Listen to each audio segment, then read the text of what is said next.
Hello all, it's Anni here from Caffeine-Free live channel and warmly welcome to this live. So I decided that I'm gonna now do new support live for English because I have been doing now so many videos and lives in Finnish because I actually started to translate book Caffeine Blues in Finnish. So I have been working on that. But then I thought that I have to do the support live now in English before I take my vacation. So next month I won't do support lives, but I probably do some other videos. I don't know yet. But anyway, welcome and all the new subscribers. Thank you very much. And anyone who is completely new in my channel, welcome. And if you are wondering what this is all about, my channel is support channel for all the caffeine addicts and for all the people who need help on their own caffeine quitting recovery journey. I speak about caffeine withdrawals, post-acute withdrawals, and then I also share knowledge about dangers of caffeine. And that is my main mission in this channel, that I can help as much as I can and as much as possibly I can to help people to completely get rid of the caffeine addiction. So I don't offer you quick fixes, but what I do offer is guidance and I share information. And then I also do other videos about my hobbies and lifestyle and all kind of stuff. So welcome. And one other thing, because this voice problem always keeps going, this voice always a little bit goes off and then come back. So now I'm getting the new microphone probably today evening. So yeah, and it should be really high quality mic. I don't know yet, but I hopefully that will fix this voice problem completely. So in this live, I also will read you a little bit some points in the book called Caffeine Blues. I hope you all probably have been read that or you know the book. If you don't know the book, it's a book that have been written by Steven Chernisk, and I really do recommend you to read that book because, of course, that is all about caffeine and what caffeine does. And that book is really good because it really opens up all the aspects what comes to caffeine and what caffeine does and what diseases and illness caffeine is causing. So definitely start with that if you are completely new about the dangers of caffeine. But now, before further I talk, I will check that all of my settings are working. And yes, of course, today I really do hope that if you have any question, please enjoy the chat and ask anything, and I try to answer the best as I can. Like always, I'm here to support you. And that's what keep this channel running is you guys. You are my main motivation, and my heart goes out with you. All of you who go through these withdrawals or long-term post-acute withdrawals that I have been going through. My heart goes out with you, and I don't forget you. So let's see, guys. Okay, seems that voice is running good. Yes. Okay, so now I can open here the Caffeine Blues. Wait a second. So I'm gonna then wait a second, I will put the chat before there. So many settings. I will test first that the chat is working.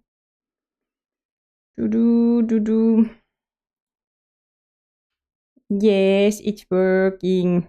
Yoo.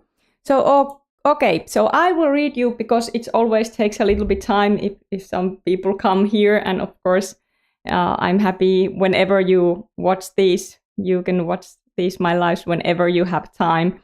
So I'm gonna now start by reading some really good points in the Caffeine Blues book. So, biochemical individuality. When it comes to nailing down the precise effects of a drug, scientists always run up against the fact that people are different. Because of what is termed biochemical individuality, the appropriate dose of a drug for one person may be an overdose for someone else. Physicians need to make educated guesses when prescribing many of their medication, taking into account the patient's size and age in order to arrive at the optimal dose. Often further adjustments are made during treatment. This is especially true with caffeine. We know that a single 100 milligram dose, and that is about 6 ounces of regular coffee, can cause palpitations and ringing in the ears in one person, while another may experience only a pleasant boost in alertness. This is because caffeine, like all drugs, has to be detoxified by body, and the organs responsible for that feat perform their jobs at varying rates of speed and efficiency. We know that caffeine is rapidly and completely absorbed by everyone. Getting rid of the toxin, however, is another story. So, caffeine's cumulative effect. Scientists measure the rate of which drug is eliminated or broken down by its half-life. The time it takes to the body to remove 1/2 of the dose. With caffeine, this varies widely from person to person depending on age, sex, general health, weight, metabolic rate, and current medications. Genetic factors also affect the rate at which the body eliminates caffeine. Thus, the half-life of single dose of caffeine can range from 3 to 12 hours. Obviously, then, in real life, there is a very important cumulative effect since most of the coffee drinkers have additional cups before the first dose wears off. This cumulative phenomenon is overlooked by most researchers. They take a group of people, giving them a quantity of caffeine and administer various tests. When the people don't have heart attacks, they make the absurd statement that coffee is safe. Or they report various side effects but conclude that coffee in moderation is safe. In reality, no one, no scientist, your doctor or your physician can tell you how much coffee is safe for you. Nor can you rely on symptoms like sweaty palms and rapid heartbeat. These symptoms tend to go away as the body adjusts to the drug. What does not go away, however, it's the damage being done to your adrenals, blood vessels, breasts, brain, gastrointestinal tract, DNA, immune system, and bones. And all of that is silent. In the remainder of this chapter, we take a close look at 12 critical points, organs, glands, and processes in the body where the cumulative effects of caffeine become most evident over time. And then we're gonna check these critical points that are really good you to know. Your liver. The liver performs an enormous range of tasks. On physiology exam, it was a common joke among my colleagues that for any question you could simply write the liver and be correct most of the time. The liver is in charge of collecting and distributing nearly every nutrient from every bite of food you will ever eat. It's also primarily responsible for removing anything from the bloodstream that you don't want. Sometimes that can take real ingenuity. Faced with the substance it cannot chemically reduce or eliminate, like DDT.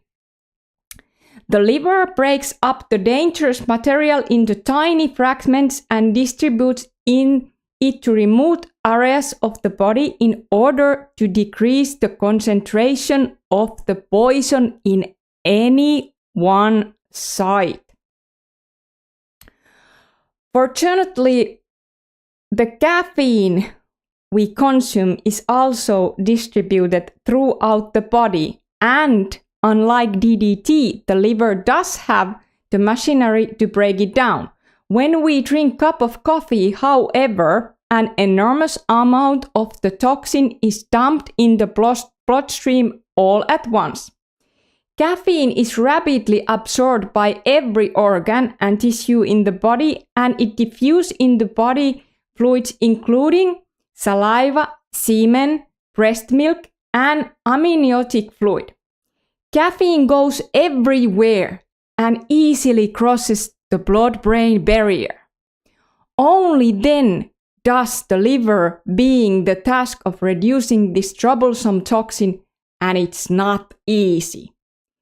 Usually, drug detoxification is a job shared by the liver and the kidneys. The kidneys remove what they can and excrete it in the urine. Not so with caffeine. The kidneys try to get rid of the molecule, but it is reabsorbed in the bloodstream before it reaches the urinary tract. And this is very important to understand when it comes to caffeine. Thus, the burden falls entirely on the liver. Remember that caffeine contains a host of chemicals, not just caffeine. Among them, a group of extremely toxic compounds known polycyclic aromatic hydrocarbons, PAHs. You might remember them as a cancer-causing agents isolated from barbecued meat. The liver also has to deal with the aldehydes, alcohols, and sulfides found in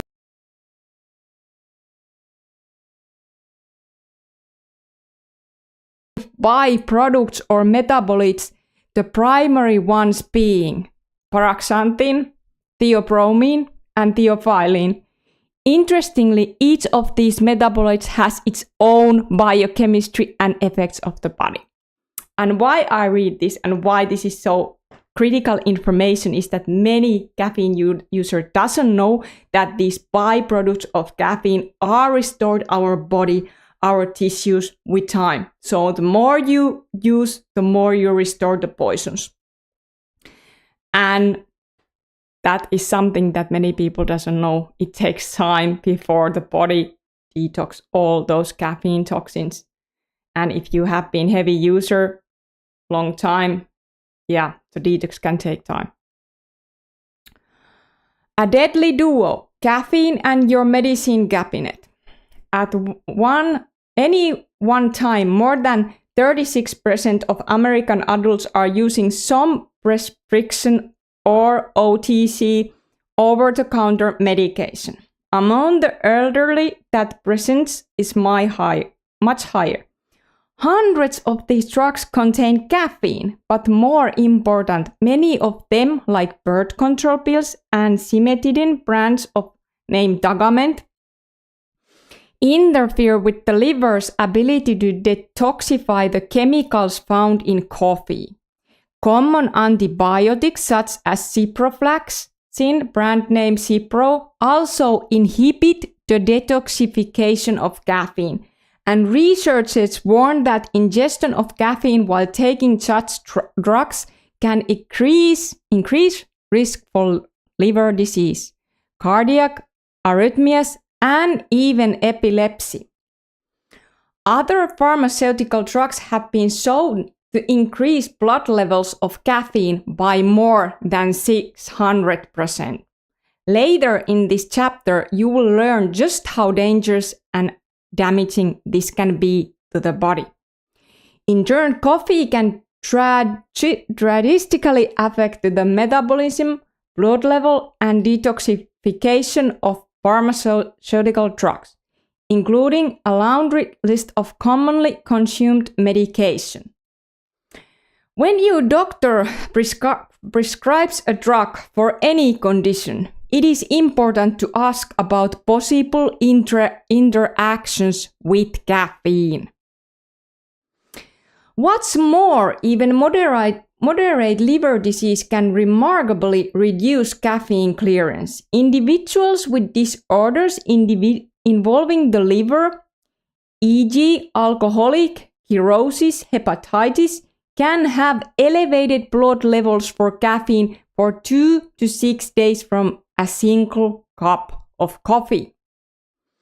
For cigarette smokers, on the other hand, caffeine clearance is accelerated. And here comes the thing what I was talking about some lives, that why those people who smoke cigarettes, they detoxify caffeine more faster. So here comes the explanation.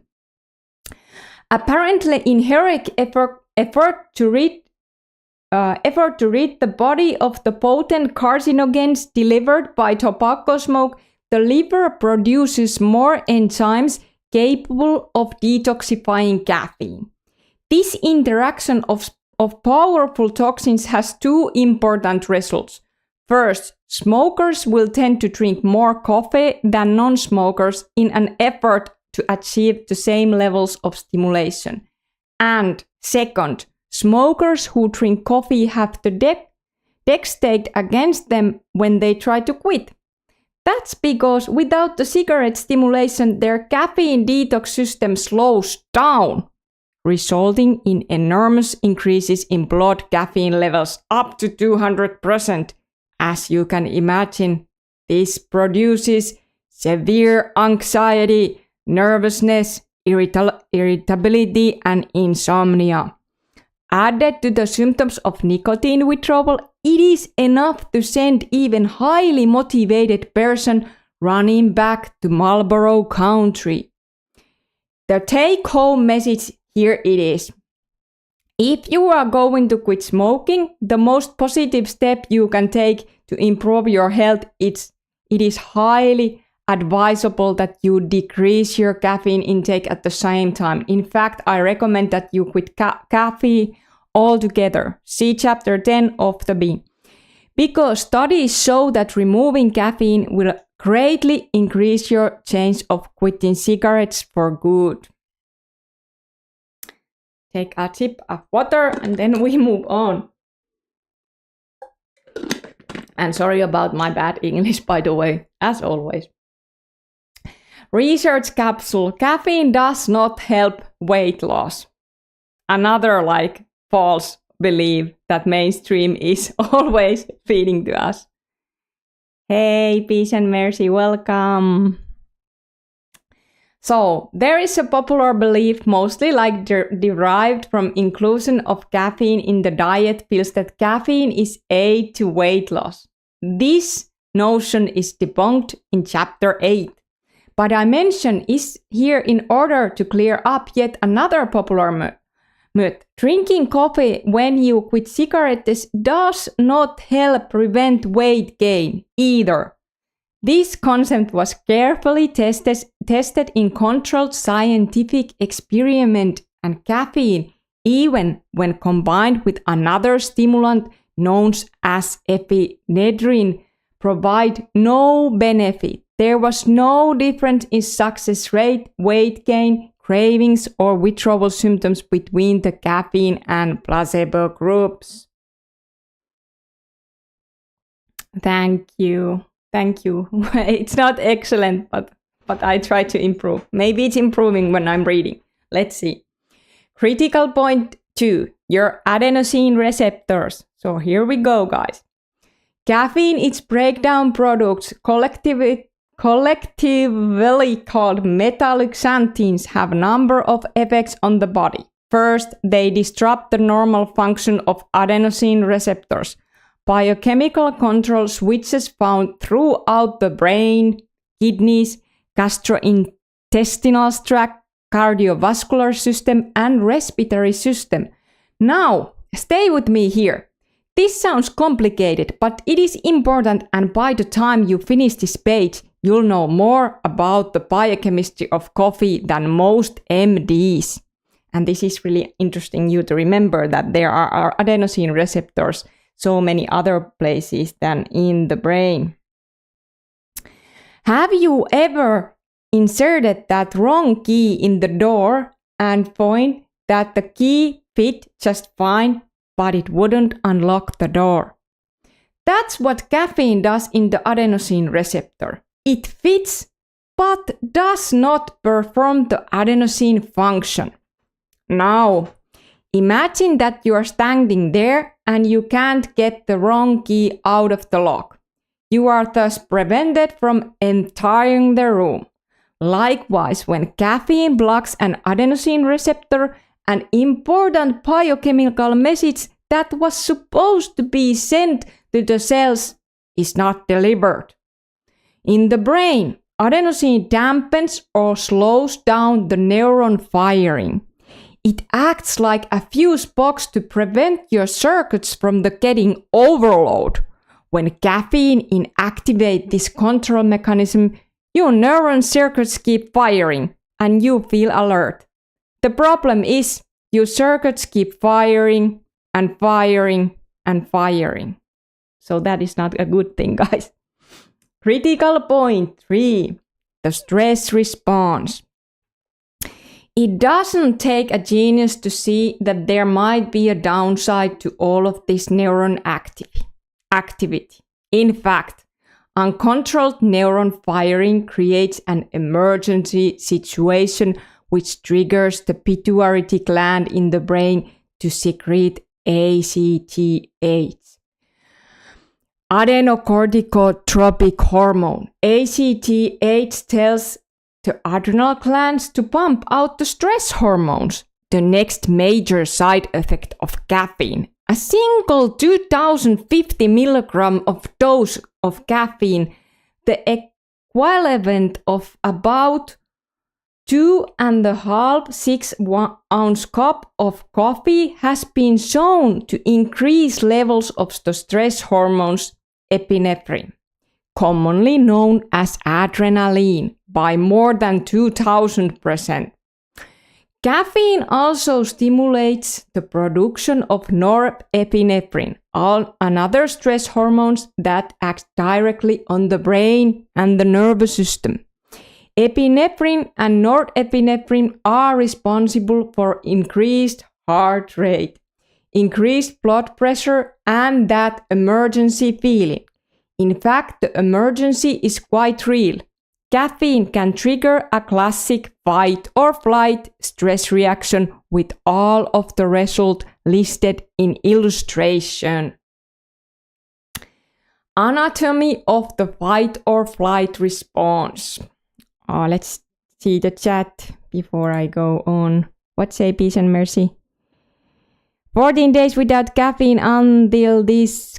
Gosh, how much I felt fatigue during the first week. Already now it's much more better. This inspires a lot. Yes, happy to hear that. Congrats and keep up the amazing work. That's so good to hear. And thank you for being here. Okay, then I sip water and we go on. Don't worry, guys, I'm not gonna read all the caffeine blues for you here at once with this microphone, but who knows, maybe one day I will read all this book for English too. But that's later. I have to practice more this speaking so that anyone could actually want to listen to this. Okay, so anatomy of the fight or flight response. Caffeine can produce a cascade of physical and emotional changes as a result of increased stress hormones. This fight or flight response is hardwired into all animals as survival mechanism. Nowhere to run, guys. Take a moment to consider then and now scenario. Remember that the fight or flight reaction was in great part responsible for our survival as a species for 1.6 million years. This neuroendocrine response gave us increased strength, stamina, and speed when we needed it. But today, the same trigger mechanism is killing us. That's because even though our body haven't changed at all in the last 25,000 years, everything else has. Our ancestors needed every ounce of the energy their bodies could produce to deal with sudden danger. A saber-toothed tiger, for example. Today's stress is different. A cramped schedule, looming deadlines, lost car keys, or an unfair boss. And while we may have excellent coping skills, there is one factor that tips the balance toward panic.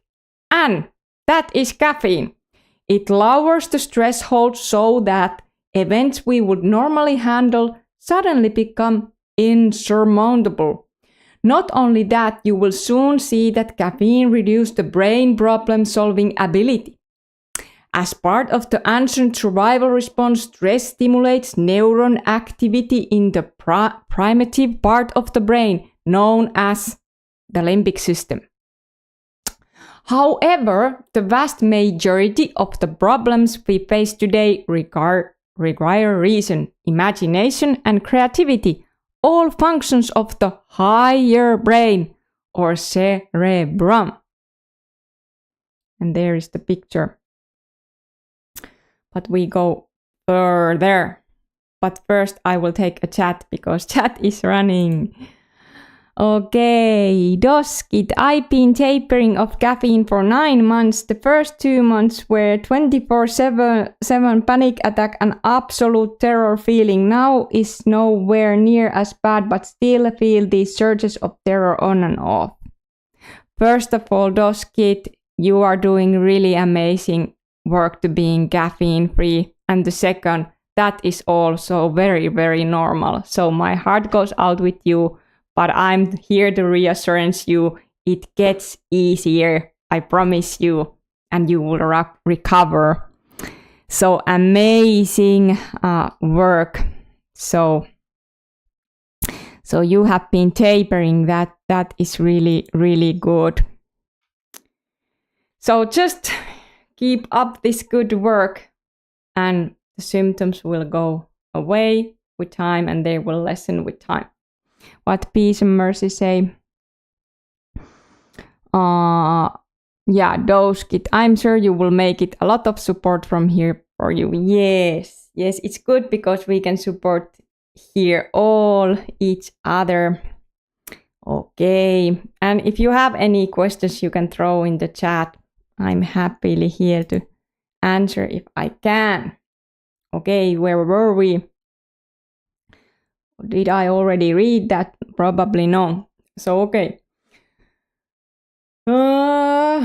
So the fight or flight response was designed for stress that was episodic. Everything was fine. Then there was a tiger or adrenals pumped out any epinephrine and we ran like a chickens. Today, however, stress tends to be chronic. And when you consider that most people typically consume caffeine in regular intervals during the day, you begin to understand the magnitude of problem. Our bodies are a constant state of emergency, alert, and the results can be devastating. For most of us, the appropriate response to stress is not fight or flight at all. You may be sitting at the desk or driving in your car when the stress mechanism is triggered. If that's the case, the sugar and the fat that are dumped into your bloodstream go unused.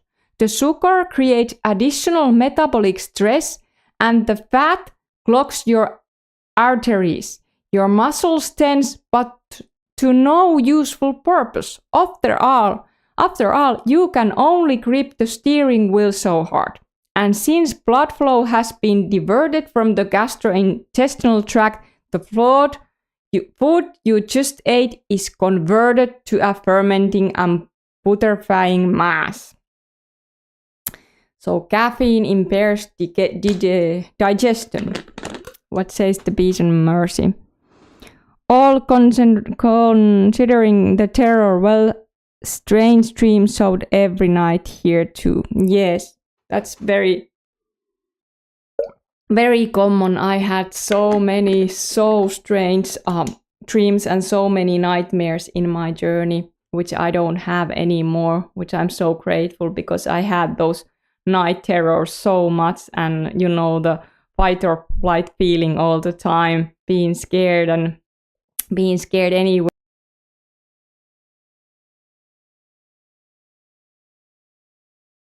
It was always difficult. I want to say to your guys who are going through this pause, or if you are going through acute withdrawals, and the panic and the fear and the high anxiety and all the, you know, depression, chemical depression, and feeling like a brain injured and all that.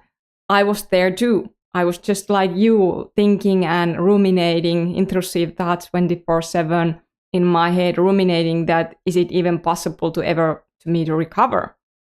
But yeah, it is. It is really possible. For some people, it just takes time. So here we are, together, going forward every day. Okay, so let's go to the, first of all, what says the peace and mercy? I will want to look chat. So peace and mercy says, dynamics of the nightly dreams have turned so as if I was hunted by someone in every night. I know it's possibly one symptom of quitting caffeine, but still strange. Yes, it's very, very common, those kind of dreams. So do not worry, but I know it's hard. And of course, it can be that while you are using caffeine, some people also have nightmares, but I haven't had anything before that I had in this journey. Like after I quit, everything just went like, you know, like, almost like my life stopped in that day when I after the withdrawal started to quit in. So that's also one really good info to tell the people who are caffeine quitters, that you don't necessarily know how badly caffeine have been affected you until you quit. But when you do quit and you wait, and I always say that you have to be patient, you have to wait enough time. Some people have to even wait some time before the withdrawals kick in, because some people, it takes about 2 months or even 6 months before, like, you know, and it can be a really like bumpy ride, ups and downs, windows and waves, but eventually we do recover. So that's why it's a slowly killer, like Stephen Chernisk also is speaking that about in this book a lot. What says Dose Kit? If I didn't hear this from Annie, I'd have been maybe too much for me. Luckily, we have this channel. Yes, thank you, peace and mercy. Of course, I will be here. Doskit, yes, I was waking up every 10 minutes in the beginning and horrid vivid dreams. Not so much now, it's on and off. The vibrations internally was scary. I first thought I was going to psychosis. Yes, thank you for so much sharing, and I sent you so much love, because I do remember I had exactly same, even it's long time ago, but I do remember I was actually thinking that maybe I will go like psychosis, because those first 6 months that I went through, it was like, I just put that book away so you can see me while I speak. So it was like it was a mess. Like I just couldn't believe how that can even happen, because I have never ever experienced anything like that. So I just wanna reassure you, it's all normal. It's just your system is now freaked out. You are in that fight or flight state, which is all about, of course, your system is trying to keep you safe, but it's very unpleasant, of course, when our muscles are tight. And I remember I was so sensitive to stress. And for me, I was that like really long time, months and years. It did get better, but it was always there. So I couldn't concentrate anything. And I was like very jumpy, and somebody did say something, I couldn't be normal. And it was really hard to me to even try to have any kind of connection or normal conversation, because my brain was always somewhere else. And that is all a part of this survival, and this nervous system misfiring, which happens to many caffeine quitters, that there are no just any tools or quick fix that we could just turn the nervous system, go back to normal. It has to regulate itself with time, and it does that. But I promise you it will happen, and like you said, it's the roller coaster ride. That is the meaning that you are healing. That is the sign that your brain is healing, because all and every symptom is sign of the healing. And it sucks, I know, but you can just count on that and just like do what you can, like I always say, and I promise you that you will get better. Yes, what says? Yeah, yes, dreams become really vivid. The brain is fighting against, I think, asking caffeine. Yes, it is. And also the caffeine dreams are very common. I did see those many years. I think my brain was just like, this is actually how I felt so long. Like I actually felt that my brain was almost like stopping, like everything just stopped, and my brain didn't know, the messages in the brain just didn't go anywhere, and my brain was just like, where the fuck is the drug?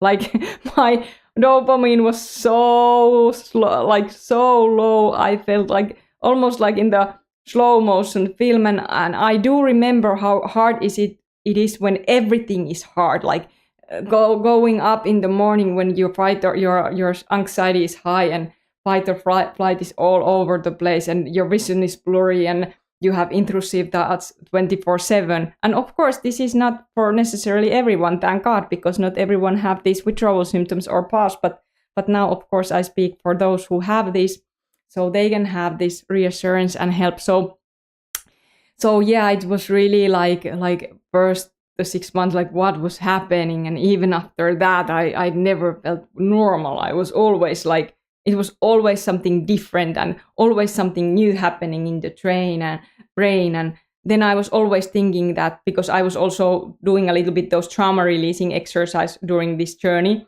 And first I just didn't, I thought that I always did something. I did something too much, or I did eat something, or I did overdo exercise, or I did walk too much. But it's just the nervous system. For many people after a chronic addiction, it just takes time to go back normal. We all tend to do that. Oh, it was the food. And then you think that if you have a good moment, you start to like ramble the thoughts that what I did right in that day. Maybe what I did, or maybe did I have caffeine because I felt good, or whatever. Your brain is like always putting those thoughts. And it's very normal in this. It's just confusing you with the anxiety. Anxiety does that. So you can really like count on that you will get better. And I know it's hard to not to listen to those intrusive thoughts when they are like here all the time and your nervous system is like on the fire. But I promise you that it's all normal. It's an unfortunate part of this journey, but it happens to so many. Yeah, that's good to hear. I was terrified to do anything for no reason. I was thinking, I'm not scared of anything. Why I'm so terrified to do anything? Yes. Yeah, I was thinking the same. I remember I was thinking that, why I'm so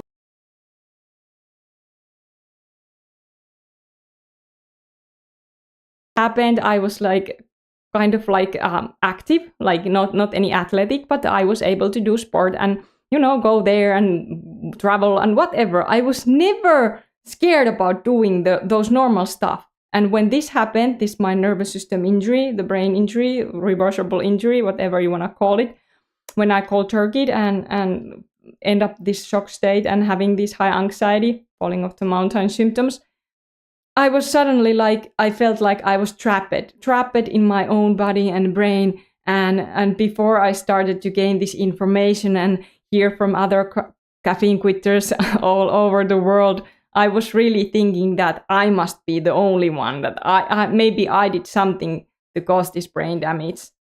But now, oh boy, guys, so many people this is happening. So it really is the real thing. Caffeine withdrawal and post-acute withdrawal are the real thing. And actually it is even more hard for many people than quitting other drugs what comes to symptoms. Of course, the benzo withdrawals can be a really, really, really bad hell too. So that, of course, is another one. What's the Beast of Mercy say? Exactly the same here, the dose kit. This is very interesting and exciting to go through. Let's see what kind of monsters will appear on the screen in the nights and even in days near the future. Yes, but I'm sure that you will handle that all. And I will supporting you. And remember, there will come also those glimpses when you feel better and when the fatigue will go a little bit more down. And what I did do in my journey when I had a lot of that tiredness and depression and fatigue, when I started to learn that it is an ups and downs journey, and when I started to learn that the recovery is not linear, it's not a straight line. So I actually started just like to do what I could. Like when I had more energy, I did try to do some what I ever wanted, like lean or like go a walk or whatever. And then when I felt bad, of course, I couldn't do anything. But the first state can be like in this journey when your anxiety is so high that you cannot even barely function in daily life. That is, of course, the one really hard experience to go through. But then when you start to be a little bit more functional and you start to have more those glimpses, it's easier to go through your days. And then, of course, some point you start to feel really, really much better and really good. And then you actually start to be like, oh, this hell really end. And then you are on the other side. And then maybe you have still some kind of little bumps and kinks. But I promise you, it's gonna be so good. So let's go back to the book. My face is getting red again. Okay. So now, here we are. Caffeine impairs digestion. Where was I? Here. Wait a second. Impaired digestion is more of a problem than most people realize, and it gets worse with caffeine. See chapter 5. That number 32 ounce of soft drink or the double espresso we have with meals is a major contributor to the bloating pain and the gas that roughly 50% of American adults experience after they eat. And these symptoms are only the physical signs of maldigestion.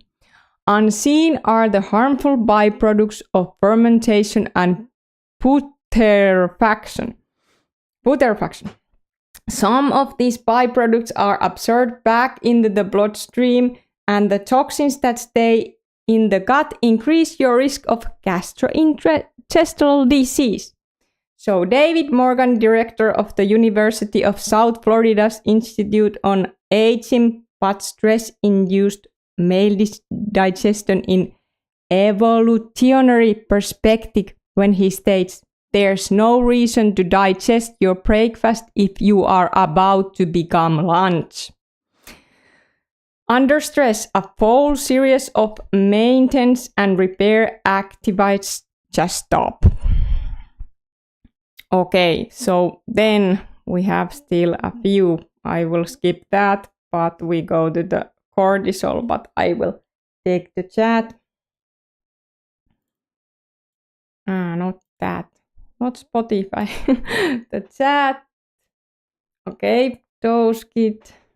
I found that been dealing with fatigue the last 6 years prior to removing caffeine. Now the good days I have more energy than I ever had. Little did I know it was caffeine causing it. Yes. Yes, don't worry. How could we know? But you are doing now the amazing job because you know now. And that's the most important thing what you are doing now. We cannot blame ourselves to our past. I was also like really heavy drinker, and when I have been reading this Caffeine Blues book, I actually have been starting to understand that 100 milligram dose is actually like that 6 ounces dose. It's like a small teacup.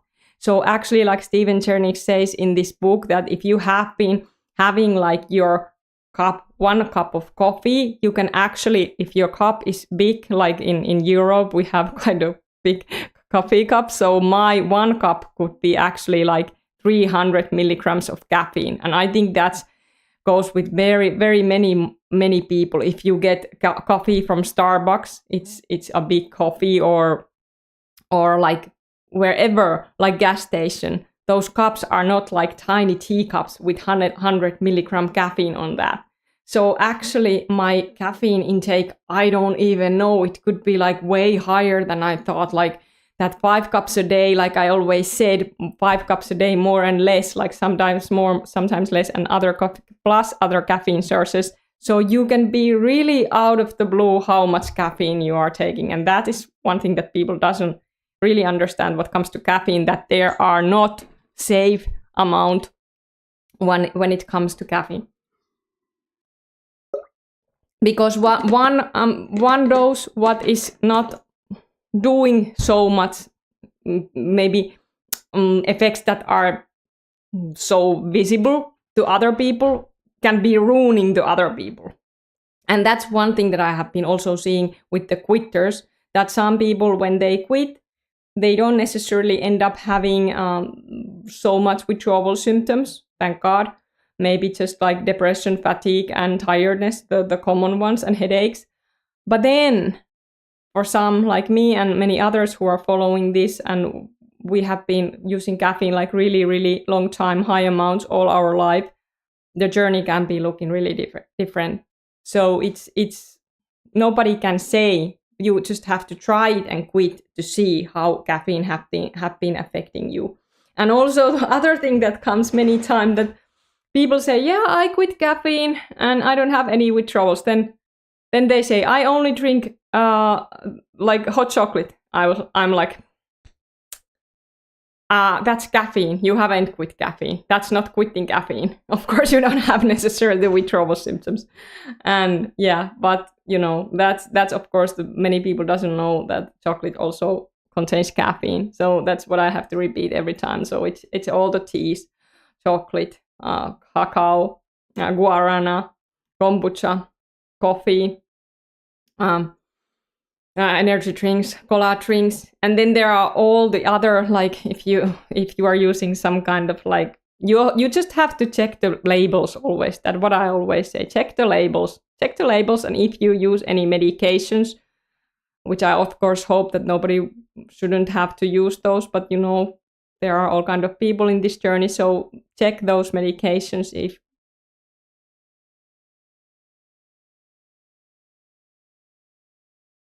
go through this with naturally, and just, you know, supporting your body with the good diet, good food, and a lot of water and exercise. That are my recommendation, my main recommendation. But of course, then if somebody is like really, really suicidal and it seems that that person cannot like go on life anymore, of course, then I say that, yes, you have to take something, like, of course, like then I always say that you have, this is your journey. This is your journey always. You do whatever you feel that you need to do. That is important. Not like trying to do something that, you know, if you cannot handle something. That's what I mean. Okay, so what does the Peace and Mercy? Last night, 2 people, unknown men, were hunting me in my old school building, and I got trapped in a corner of schoolroom until I woke. I didn't know the cause of this hunting. Yes, interesting dream. Probably lots of dreams are coming. That is really good sign, the dreams. When the dreams comes, it's about your brain is healing. Peace and Mercy. My last thought was, Anni, I'm dying now like this. Am I dying now? Not Anni. Am I dying now like this? Okay, now I'm reading it. Yes, no, you are not dying for sure. Okay, sorry, I cannot even read anymore. And what Doski said, yeah, I was consuming about 1,500 milligrams a day when added it up. Horrible amount. Yep. Yes. I was probably pretty much the same. So that is a lot of caffeine. I don't know how we were even able to drink it so long, but yeah, that comes with usually with the heavy price. But it's so good that you are now free. I was having the intrusive thoughts, then I pumped it up little, waited a week, then dropped it down, successful without intrusive thoughts. Yes. Yep. That sounds that it happens so many with those intrusive thoughts. Like I think that's also the one of the most common and the most of the annoying things that even I had intrusive thoughts like almost all my life, but they came with this 24/7 form in this which post-acute withdrawal and withdrawal. They just like hit me like a train. So that state being like, now I'm just loving everything, making food, I can do meditation, going walk, whatever I do, I don't have those intrusive thoughts in the brain. Like yippee for that, because I like that's nobody wants those, but you have to remember those are part of the survival brain, the nervous system firing and keeping you safe and like giving the signal that you are in danger even you are not. And that's also one thing about that Stephen Jernings speaks about that book, that when you drink coffee or take caffeine, it's like your nervous system is giving you all the time that fight or flight signal that you are dangerous. Like basically he says also in the book that it's almost same that the trauma or the PTSD. When you take caffeine, you have the same affection in the brain. Like that caffeine is the trauma in your brain. So what is really, for me, crazy, that many of these trauma-releasing schools and techniques and all kind of, that offer you those somatic exercises to release trauma and cure PTSD, many of those places, they are offering you coffee and tea, and then you do the trauma releasing and you drink coffee. For me, that's just so insane.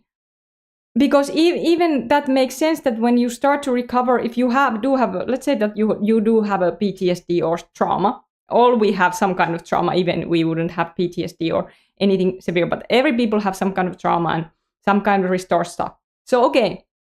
So how can your body even release the trauma naturally if you are like constantly in that all the time, that fight or flight state? For me, it doesn't make sense, because when your body wants to release trauma is then when your body feels safe and relaxed. Then the trauma naturally comes and those feelings, if you need to cry, you see something sad, you cry, that is very healthy, that is good, that is natural trauma releasing. Or when somebody insults you, you respond some way, or you put your limits, you say, okay, no thanks, I don't like you, appropriate words or whatever. But when we are caffeinated, we are like some kind of I don't know, brain damaged people going everywhere and doing anything, and we kind of get like we get blind and we get very like, what is the word in English, numb to things. We get numb to things, because that's what the chronic stress does. It does the biochemical changes on your brain. And they have been studying this with animals, that they have been testing the animals who have been going through long-term stress, that those animals have been suffering a lot of with anxiety and like all kind of mental stuff a long time after they have come out from the stress state. So it is sense to people also the same. Yes, what the Doskit says. It makes sense. Why else would there be adrenaline for no reason unless the body is trying to fight or react something? I was really scared when I read caffeine is designed to shut down the nervous system or insects and animals. Yes. Yeah, me too. It is, because it is really like it is a nerve poison. It's the caffeine is an alkaloid that plants are using to kill those bugs and the kind of like the destroy their nervous system. So the bugs won't ever want to eat that plant again. And also the another reason why the plant make caffeine is that should even the smell of the coffee beans should keep the bugs away, and it gives the plant more space to grow. So there won't be other plants near to grow. So it's really like for destroying. And you can do even the test, like put some bugs to the coffee cup, they will die immediately. But I don't want to even do that test because I don't want to even go near to the coffee cup anymore. Even for me, like even the smell of coffee now is, even when I go to the grocery store and when I go by the place where all the coffee pockets are, the smell now is for me like, ooh. Before, when I was caffeine addict, the smell was for me like, my coffee. But you know, that's the addiction part of the brain. But okay, I will go a little bit, move on before I have to be here all night. Otherwise, I will read a little bit. Okay, so critical point, cortisol, the long burn. We're gonna continue with that. Epinephrine, it turns out it is only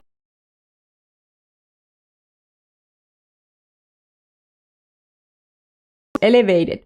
The important thing to remember about cortisol is that it tends to remain in the bloodstream much longer than epinephrine or norepinephrine. In fact, people who consume more than 300 milligrams of caffeine per day may have elevated serum cortisol for 18 out for every 24 hours. And that set them up for countless health problems. You don't really feel cortisol. And this is interesting. People, when we speak about always like the stress hormones are high, this is really interesting point because you feel the adrenaline. That is what you feel. But listen up, this is really interesting. So you don't really feel the cortisol the way you feel adrenaline. It's hard to pinpoint exactly what's wrong. And after a while, most people don't even realize that they are different.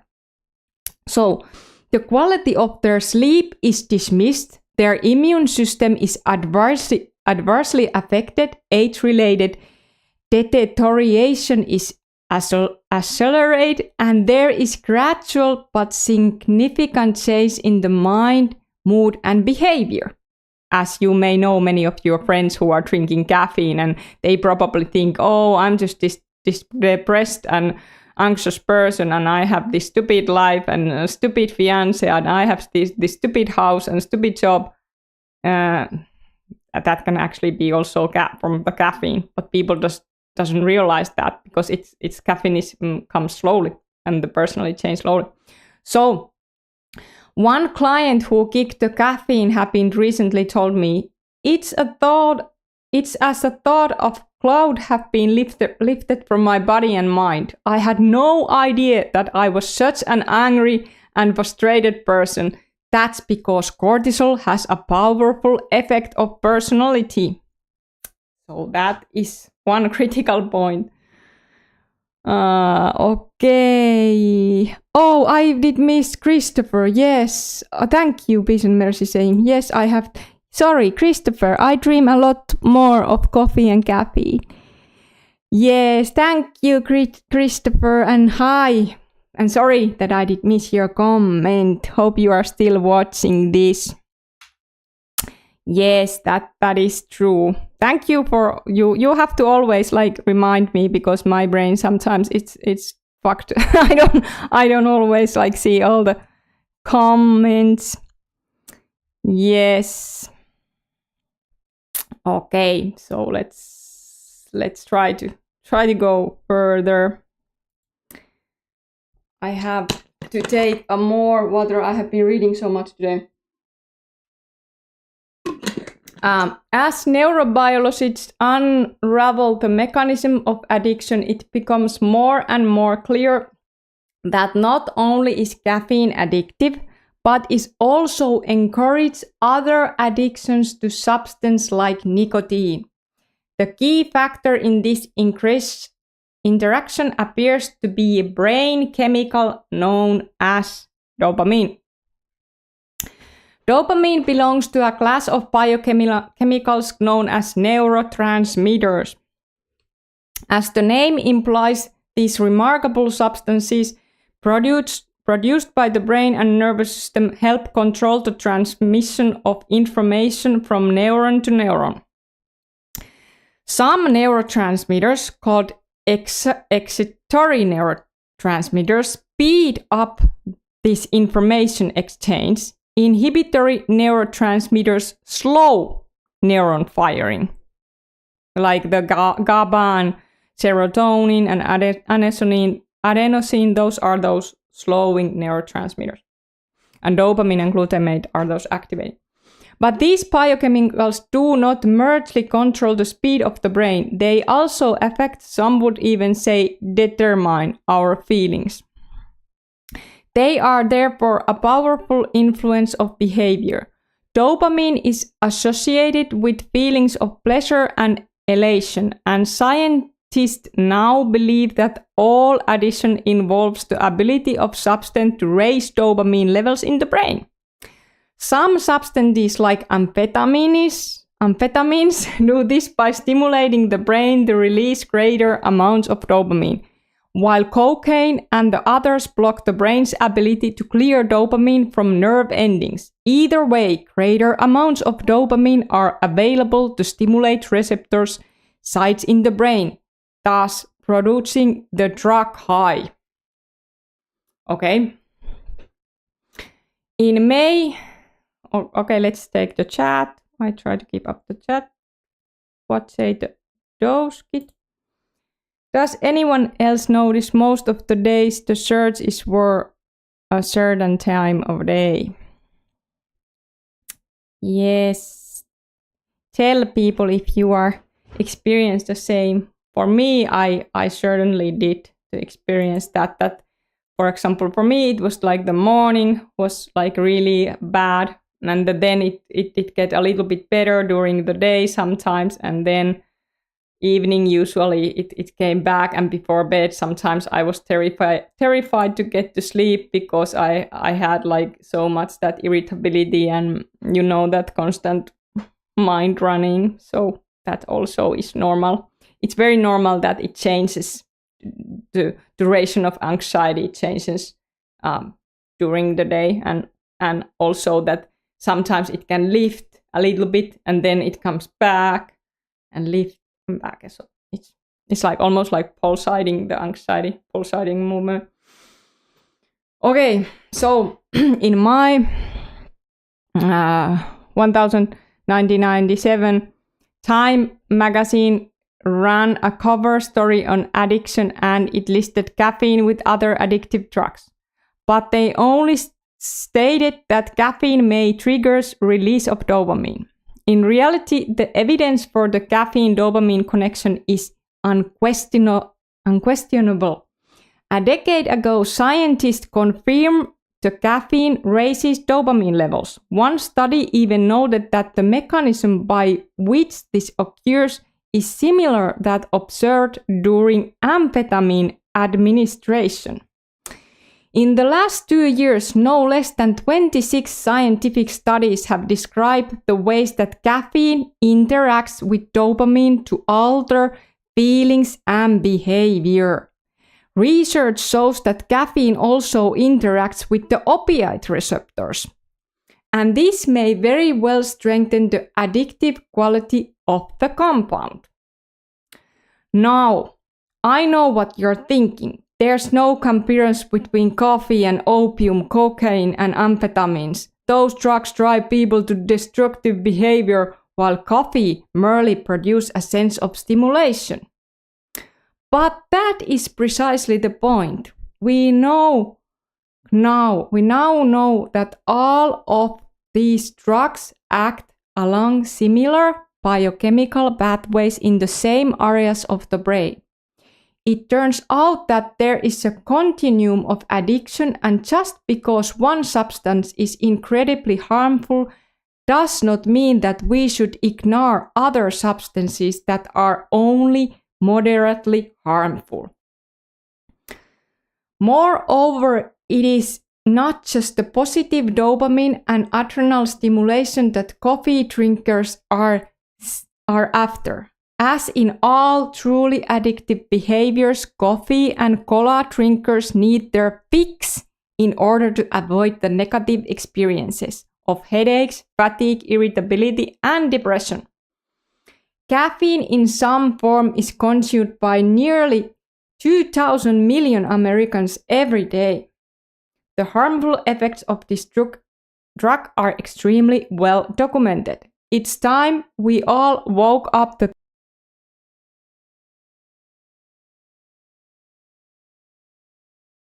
bodily and mental harm. The good news is that you can free yourself from caffeine addiction by using the clinically tested Off the Beam program presented in Chapter 10. And it's Facing Life Caffeine-Free is too frightening a thought. Rest assured that you will find many helpful suggestions for increasing your own natural energy and restoring your adrenals and nervous system. And that was what I wanted to read you today, and no more reading because my voice gets stuck. But I will read you more the glimpses of the caffeine blues maybe in the future, because it is a good book, and you know it's good to read it also here in my super channel every now and then. Even I know you can all read it yourself, but it's, I know sometimes when people go through these symptoms, it's really hard them to even, you know, concentrate to reading, or I know that because it's just very good sometimes that some other people is reading for you and reassuring you, so you know that you are not alone. So what else? What say the peace and mercy? I haven't experienced anxiety and horror in the daytime. It's more unconscious here and manifests itself only night, but horrors in the day may consciously may be still coming. I'm prepared if. Yeah, yes. We will see, and you will see how it goes. You just go with one day at a time, and it can be that your journey is, and it's always a unique journey. So it can be that you will experience anxiety, or it can be that you won't. So time will show, but that is so amazing that you have been going caffeine free, and now you are healing from that addiction. Because like I always say, sometimes we just come in that point in our life that we have to take that step. Some of us, we take that accidentally. We fall off the mountain, we will end up in the burnout. Or some people do that like consciously. They start to notice that, oh, caffeine is affecting me. Maybe they start to taper down slowly.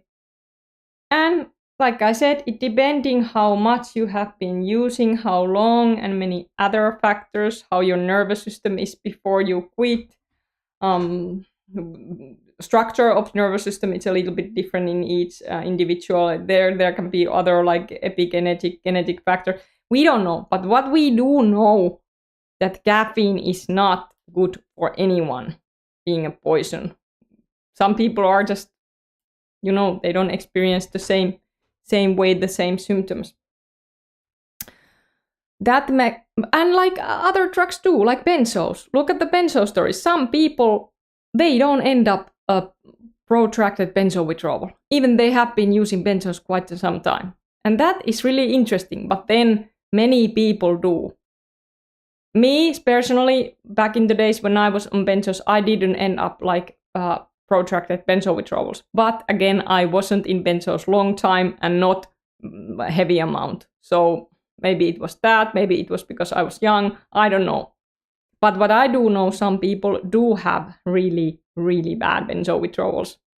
Some people even follow my channel because they get also help for the benzo withdrawal. And this channel is everybody who is quitting any drug. What says that makes sense with all that. I know I still get real tense in my jaw, but seems I noticed after the adrenaline sure stop. Yes.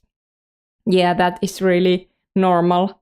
I also had like that weird feeling in my face, like I don't know even how to describe, but my face was almost like, you know, when you are like having that DPDR, if you have that, or that you know that the sense of unreal or brain fog, my face was almost like, if I watched my pictures back in even my first year or even my second year, my face looked almost like, it's almost like in fight or flight, because we have the muscles in our face too.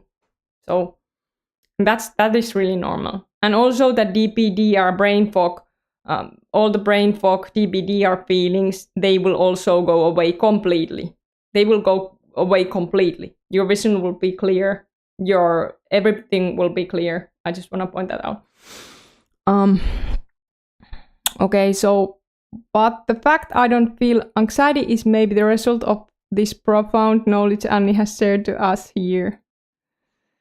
Well, I don't know. Time will show. It's about how your body and brain will go. Maybe that can be like, I don't know, if I would have been prepared, or my brain would have known the harms of caffeine, and I wouldn't it wouldn't come in the shock in the sense that would have been helping me. But I don't know, we all still have to go through our own symptoms and journey.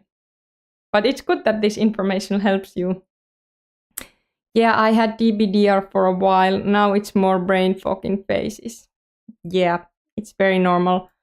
Yeah, and the brain fog can also lift sometimes. So like when the anxiety lifts, the brain fog also can lift, and it can feel that, oh, I have the clarity and good feeling, and then it can come back like the heavy blanket. For me, when I was around 4 months, I remember writing in my notes that I feel like I have an iron helmet. I actually read my old comments in some forums, like I was in Ready Decaf and all the other forums back in the then. Now I'm not ever wanna be there because I just the Ready Decaf is well, it's a good forum for maybe some people, but you know, there's all kind of forums. But anyway, so because I didn't get any help from those forums, I didn't get this kind of information what I'm sharing here. But anyway, so the brain fog also, it can sometimes like feel like that you have a pressure inside of the head. So sometimes I feel that I have a pressure inside my head, or that I have those brain electric feelings in the brain. Something is here or here, different parts of the brain. That happens a lot in this journey. Also, when I did go further in this journey, and when I face like, for example, wave or something new was coming up, I always felt in my brain like, okay, now this part of the brain is doing something. Oh, this part of my brain is doing something. And then I learned also that is part of the recovery. And if you look up the anxiety symptoms, that can also be symptom of anxiety if you feel those electric surges in the brain or brain zaps. So that is also very, very well listed and common symptom of anxiety, but probably something that you haven't experienced if you never have had like this. Like many of us, we didn't never have had this. What Christopher said, at 2 years off, I still experience head pressure now and then. Yes, it's very normal. Thank you for sharing, Christopher. I sent your hearts here. And congrats for 2 years. It is huge achievement. Journey continues and slowly it gets better and better. And you will come a point that you don't even think about coffee or caffeine anymore because your brain doesn't want it anymore. Because there comes a point when your brain doesn't want the substance anymore. The addiction brain, it heals. And then you actually, you start to get free from that. Your brain will fix itself and your body will fix itself. Do you mean like brain zaps cause that's when I notice my body calms? Yes. Yes, like a switch turned off or something suddenly. Yes, that's what I meant. Yeah. Yeah, and sometimes it felt like my brain was like going in the off, or it was hard to explain. Sometimes it was also feeling like almost like sleep paralysis when I was sleeping, that I was not able to wake up, but I wasn't asleep either. But in the daytime, sometimes it was like that, just my brain just went off, like. And sometimes it was just electrical feelings in the brain and little popping and tinkling.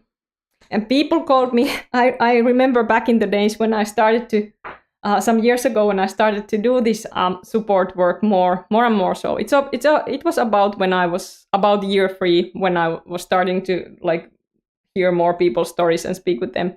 So I still had a lot of symptoms. And then people came up to me like, Anni, I have these pins and needles in my brain and pins and needles in my body. And did you have them? And I was like, yeah, I did have them. But I actually didn't know what there was really until later. And when I have that my bad wave, the tsunami wave, I actually had a lot of that pins and needles feeling. And then I was like, okay, now I probably know what the pins and needles are. But that of course, it was the anxiety. Anxiety does always that. Anxiety make you feel all those crazy stuff. And it's part of this journey. Like it's part of the healing. Anxiety can make so weird and bizarre symptoms, like lump in the throat, and it makes so like dizziness and feeling off the balance. I remember so many times I was always off the balance. Like that's so weird. If you, for example, you want to dance, you try to dance, and then your feet feels like they don't want to move normally. Like you feel like clumsy. Like you don't feel like that light energy when your body just flows. Your feet feels like clumsy, or they just want to keep you on the ground. And yeah, it's weird how many symptoms we did have in this journey. And like I said, the symptoms always can come and go. Sometimes you can have phases, the windows that you don't have some symptoms, they can disappear. And then the time can go by. That usually, what I have been seeing happens to, same that happened to me, to some people, that I know that when they are not messaging me, they are doing well. Or if I don't hear from them, of course, that's the positive thing, very positive thing. And then, of course, if the people have the wave, they can be, Anni, I have this, I have terrible month or whatever. And that's normal. Like sometimes you have more good phases. Some people have longer good phases. For me, it was more like the moments, glimpses, moments. It always was like the feelings was changing during the day. But I was never completely normal, ever. Never. And what I would say the normal, like I could feel like who I am really, and able to to interact with the other persons normally. I never felt that wrong time, but now I'm feeling that very goodly, and I love to interact. Actually, even I'm introvert, I'm still love to do this interaction work with you all. Okay, so what does say the Christopher? Oh yes, the weird off-balance stuff. I have that now and then too. Yes, it is very, very normal. And it's part of this rewiring, I think. It's part of all all these biochemical changes, and of course it can be just do with anxiety.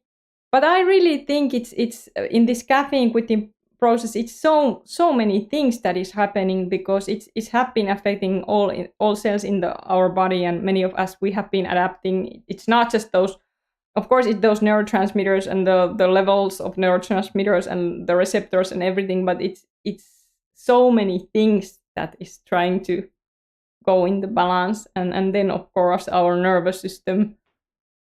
It's a like complex thing, but then in the end of the day, when you heal, it's like you are like, okay, I'm normal.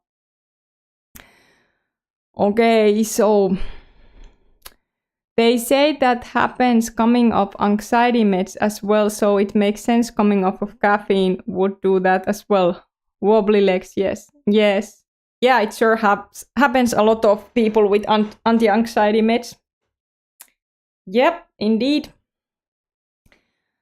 They just hit the stick on the floor, like was taught in the song for kids here in Finn, if horrors attack. Yes. Indeed. Lot of things, guys. But you will keep up the good work, and then the time goes by, and then it gets easier. And I know it can be sometimes feel that when this shit is gonna end, like I know that feeling. And sometimes even us who are a little bit longer, we tend to get a little bit irritable before closer to the end, so-called, if you are in the same journey like me, that I know the other people have said the same, that when they were getting close to when the symptoms really started to release, maybe it was close to their 4 years or whatever. Some people seems to do better, only like they start to do really good after 2 years. Like I was starting to do a lot of better about my 2.5. I started to go to the gym, and I started to do more things, and I was planning to work, and then I have still one my tsunami setback wave. So whatever is like your way of healing, that is normal, but just know that in the end of this, all the symptoms will go away, every single. And even me, when I still sometimes have those around my period and those blah day or those days, I know that I'm still improving. I just know that I feel that, but it's not something that you have to struggle when you have in this space where I don't have to struggle. I don't have fear. I don't have any fear to go travel, or I don't have any fear that, oh, I'm not gonna make it, because I just know that it's that was all part of my journey, and now it's behind. So you will come to that state too, when you don't have to struggle. You're just living, and then you are if you are tired, you are just tired. What is the being tired? That's not nothing. That's nothing. Like if you still have a little bit tired some days or fatigue, that's you don't even think about it. The mental stuff is what is hard. That is what is hard. Of course, the physical stuff is not nice too, because, you know, if you are tension and this and muscle tight and, you know, pain and all that. But what do people experience that is the hard, including me, was the mental. Okay, do you have any other questions? It's like 10 viewers. Then I will be probably go soon. And then next month, June, July, I will be in vacation.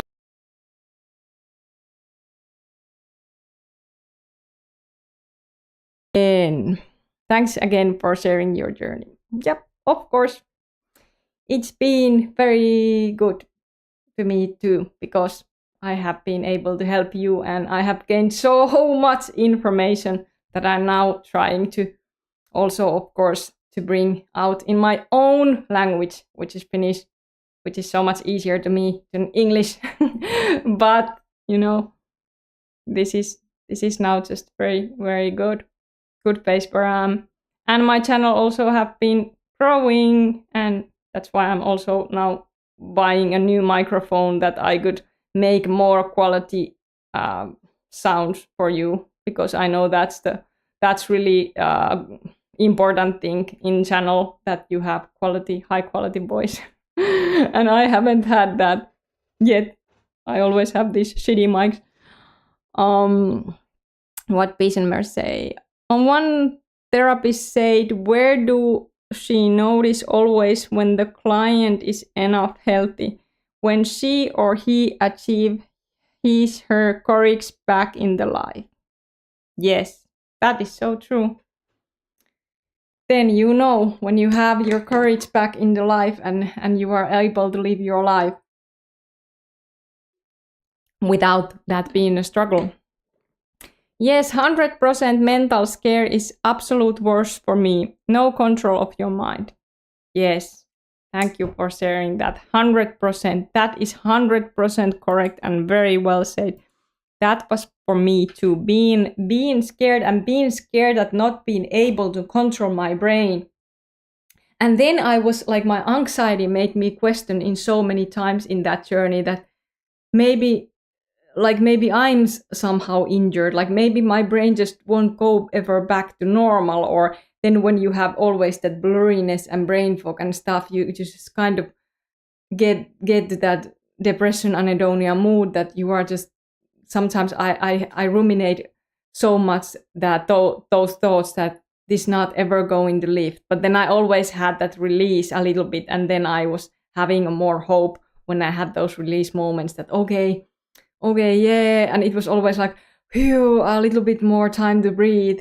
But because it was never constant, that's what it makes too hard to people to understand, that it's not like, I wish I could say that it's only hard in this and this months and then it gets easier. But it usually goes like ups and downs until you are recovered.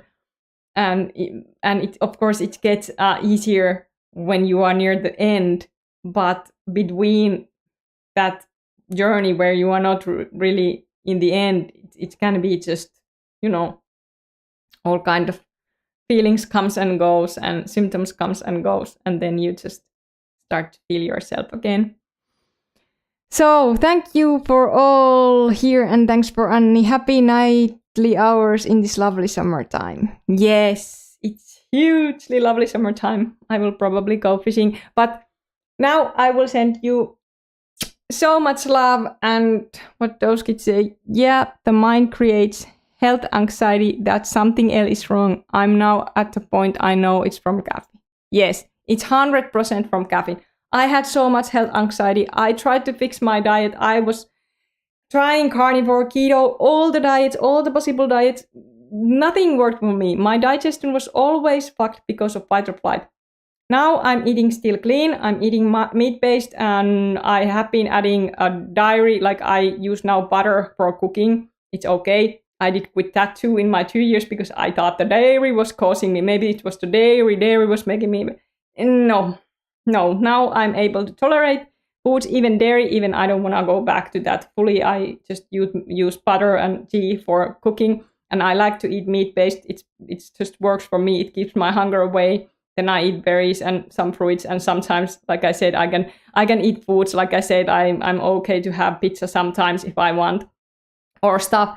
But it wasn't the food that could fix my symptoms. I think that's really important to say, because many people, they start to advise, like they started to advise for me in my beginning that, yeah, no, it's just about your diet. It's not caffeine, it's about your diet. Or when you do this, or when you run a mile, you will recover. I'm like, no, this is something else. This is actually from the recovering from the caffeine addiction. It's not something that I have. I wish I could have, because I tried. Oh boy, I tried all kind of things, and I know people who have gone carnivore, who have been already carnivore long time before this. Okay, they haven't healed. They didn't feel any kind of miracle quicks. Them diet was healthy, really pure and healthy long time before they ended up in this journey. And they said, nope, nothing, no help. Then I also know people who have had like all kind of diets in this, like that they eat healthy, they exercise, they work out, or like all the time. Nothing, like didn't help. like they still have to go through the same shit. So I just want to point that out always when the naysayers comes that, yeah, but they take this supplement and that supplement and this and that. No, maybe for those people who haven't been so badly injured, those things can fix and help. But then, of course, they are not going through this pause. So then, of course, do whatever. Then I don't think that you don't even have a problem if you can fix those stuff that, and that's of course is very amazing and good. Then you haven't been affected by caffeine in this way that many of us we have been. So then, but of course, healthy diet, it makes sense. Eat clean food. Eat clean, normal, good, like clean food. I think that would be the common sense. And drink wet water. Don't drink like sodas or anything sugary drinks. And with sugar too, like of course, that makes sense. Sugar is also a poison. But I think those are the very common sense things in the people. Tuula, kestää kauan kun tajuaa, että vain aika parantaa. Kyllä, se on valitettavaa, mutta sitten se on todella myös aika hienoakin, että aika myös parantaa. Mutta totta kai siinä ajassa, kun odottelee sitä, että ne oireet katoaa, niin siinä ehtii paljon silti, sekin aika pitää silti elää, niin totta kai se on silloin hyvä niin kuin etsiä mahdollisimman paljon semmoisia keinoja, mitkä sinua auttaa. Eli syödä sitä puhasta ruokaa, mikä sulle sopii, ja liikkua sen verran, mitä pystyy. So it's still important while you are healing that you will find the tools that fit for you, meaning that you will eat the diet that works for you, will reduce your stress as much as possible, because it's sometimes the stress levels are up the roof anyway. So you go walks or whatever you can do to relax you, even a little bit. Even this bit, if you can do, if maybe you like to listen some kind of meditation music, I don't know, or can you spend time with the nature? All those are the tools that help you go through the days, even those are not getting your symptoms away. But what you need in this journey is to go through your days. So you will get eventually the state that where you can actually benefit from the diet. I also heard many times in this journey people who do workout that they say that they have difficult to gain muscle. I had the same problem. Why is that? Well, us who had really like sensitized nervous system in this, and we go through this post-acute withdrawals, our nervous system, when it stayed in the fight or flight, it's not in the state of building muscle and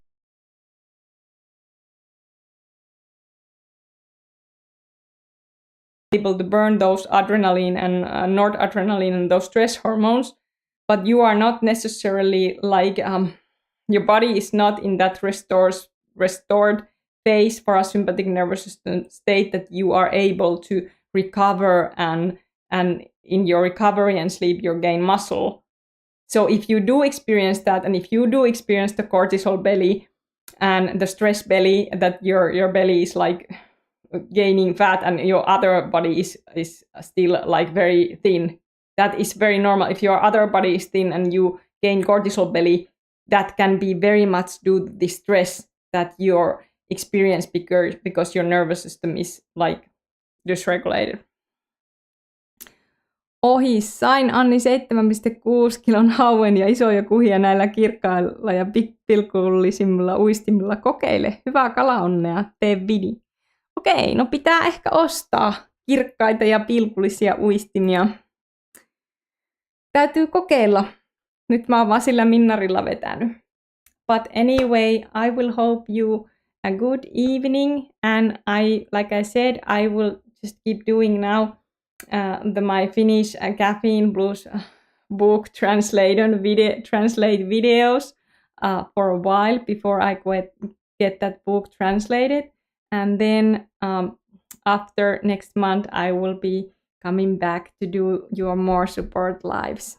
So see you then, guys, and you are very important to me. Yes, I lost of a mass and weight even though eating same amount. I'm someone that works out a lot. Yes, that is so normal. And keep up the doing good work. And it's so nice that you are able to work out. And I'm sure that can help you go through this journey when you just keep pushing yourself that don't go back to caffeine. So see you guys and